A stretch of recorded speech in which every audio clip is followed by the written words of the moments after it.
Hello.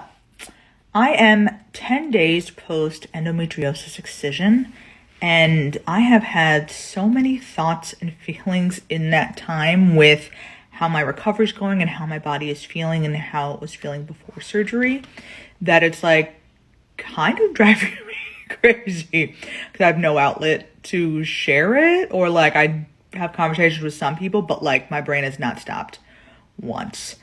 And in advance of my surgery, I thought that I would share more about my endometriosis experience with the world, people, TikTok, whoever.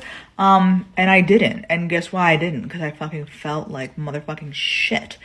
So I want to share some of those thoughts, feelings, and my experience. And if you don't know what endometriosis is, it is a condition that affects people with uteruses 99.9% of the time anyway, and essentially endometrioma mimics uterine lining, and it attaches itself to areas outside of the uterus, so it can be found anywhere. For me, it was found in my bladder and a bunch of other places, and we'll get into that. But when it does that, it's an inflammatory disease, so you have all kinds of inflammatory responses in your body that are not necessarily like, oh, I'm having bladder pain or a bladder issue, right?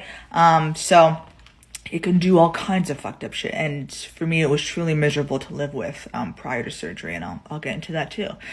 People have been talking about endometriosis more. Amy Schumer has endometriosis. There's some, big name people talking about it. And I think that's great and wonderful.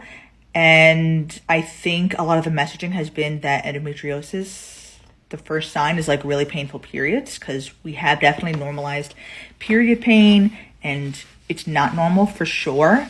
But to be honest, if I had just been judging period pain, I probably never would have found out that I had endometriosis. And I plan to tell that story too. But a first super painful period memory I wanted to share. I was in high school and I actually went home early because the pain was so bad. It was like blinding pain. I came home and I literally passed out from the pain, like fell asleep. I woke up and I felt better and didn't think about it again because no one told me that that was weird or like what to expect. I only had so many periods at that point, of course, compared to now. And yeah, and then I went on with my day. Little did I know, when I got my first period is when my endometriosis started, and when it does for most people. More to come.